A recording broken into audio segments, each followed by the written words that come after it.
It is now regarding to what?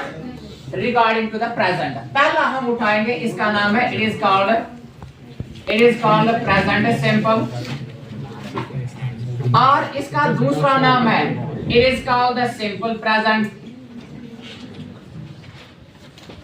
इसका एक और नाम है that is called what? It is called present indefinite. Present indefinite. आप इसको बोलो प्रेजेंट सिंपल, सिंपल प्रेजेंट और present indefinite, it is one and the same. इसका स्ट्रक्चर है regarding to the structure of present simple, यानी कि how you can recognise it and how you can change the different sentences into present simple. इसका अपना structure है. इसका structure है regarding to the present simple. इसका है subject plus V1 and then is the object. आप 1V लिखो और V1, it means subject, it is called the first form of verb and it is called the object.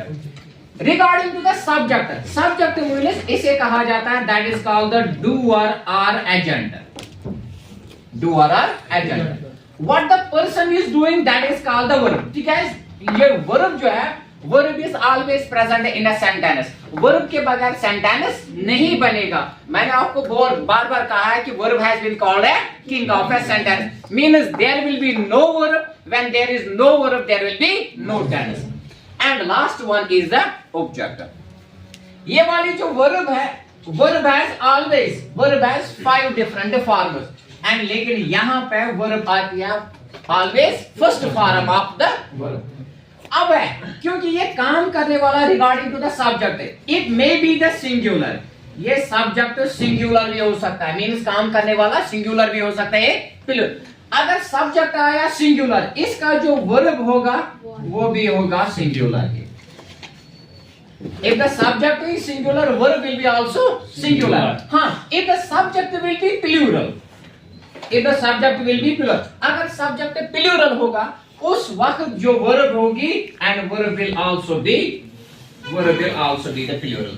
Subject singular, verb singular, subject plural, verb plural. It is called accept. EXCEPT. Accept I. I has singular. It is first person singular. इसके साथ subject होता I has singular, लेकिन ये हर हमेशा लेता है अपने साथ जो verb है वो plural लेता है. नहीं तो सब्जेक्ट होगा सिंगुलर, वर्ब भी सिंगुलर, सब्जेक्ट प्लूरल, वर्ब भी प्लूरल, एक्सेप्ट आई. ये खुद सिंगुलर है लेकिन it is every time taking with it plural. मैं लिखूंगा I am writing down an example. First of all, where we can use the present simple. Present simple use कहां पे होता है ये याद रख लेना. एक होता है ये रूटीन में, ROUTINE. It is used with routine. Routine means the actions we carry out on daily basis. Routine या उसको कहा जाता है वो काम जो हम डेली करते हैं, या वो काम that is our what, that is our habit, या वो काम जो क्या है वो थिंग जो फैक्ट है, जो ट्रू है. I will write down for example milk is what, it is what, it is fact. I will write down grass is green, it is fact. I will write down I am man, it is ये fact है. And then is next one is it is used with universal truths. It is used with universal truths. Stop.